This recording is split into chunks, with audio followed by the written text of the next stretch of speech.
सुक्खू सरकार ने अपने चहेतों को पहले कोट पहनवाए और फिर अब उन्हें लंगोट में लाकर खड़ा कर दिया।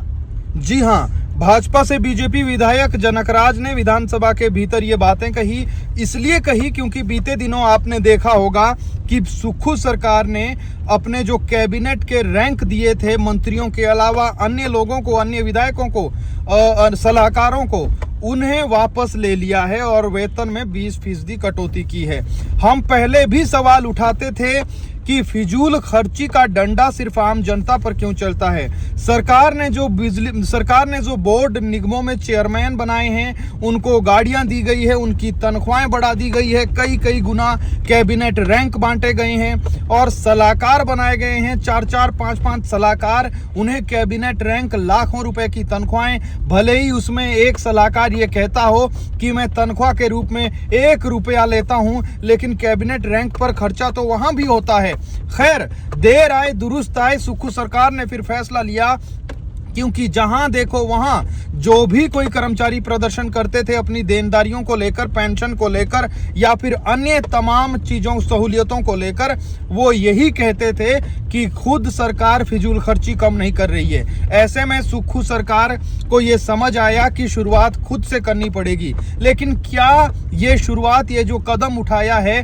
ये काफी है या फिर ये ऊंट के मुंह में जीरे के समान है? ऐसा मैं इसलिए कह रहा हूं क्योंकि बोर्ड निगमों में चेयरमैन बनाए गए, फिर आप कहते हैं कि बीजेपी ने भी बनाए थे, लेकिन व्यवस्था परिवर्तन का नारा देकर तो आप सत्ता में आए। खैर, जो बोर्ड निगम है उसमें चेयरमैन वगैरह जो ये बनाए, उनको अभी नई स्कॉर्पियो दी गई और जो है उनकी तनख्वाह कई गुना बढ़ाई गई और कैबिनेट के रैंक जो दिए गए थे उस पर भी लाखों करोड़ों रुपए खर्च हुए।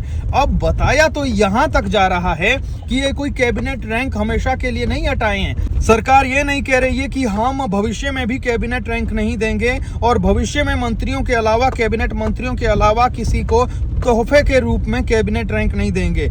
ये तक बताया जा रहा है कि अक्टूबर सितंबर में जब आरडीजी का पैसा या कहीं से और पैसा आ गया तो एरियर सहित इनका भुगतान कर दिया जाएगा। तो फिर सवाल वही है कि क्या ये ड्रामा करने की जरूरत थी?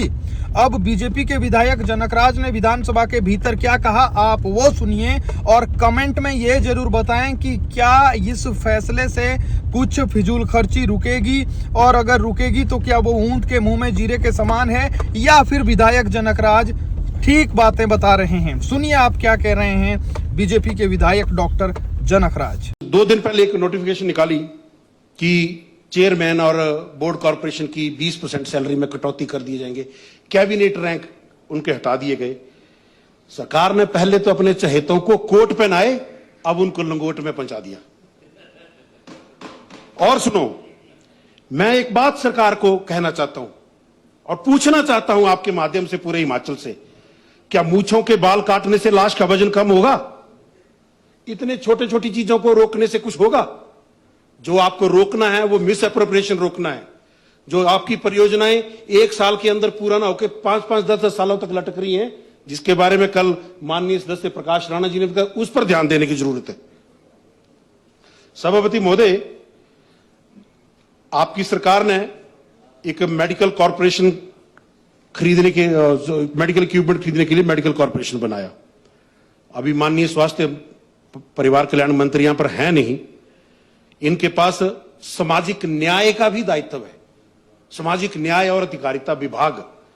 परंतु मुझे दुख इस बात का है, ये मेरे जनजातीय लोगों के साथ भी न्याय नहीं कर पाए, क्योंकि इस मेडिकल कॉर्पोरेशन ने एक भी चीज, एक भी नया इंस्ट्रूमेंट मेरे ट्राइबल क्षेत्र के लोगों के, उनके हॉस्पिटल में उनकी सुविधा बढ़ाने के लिए नहीं किया।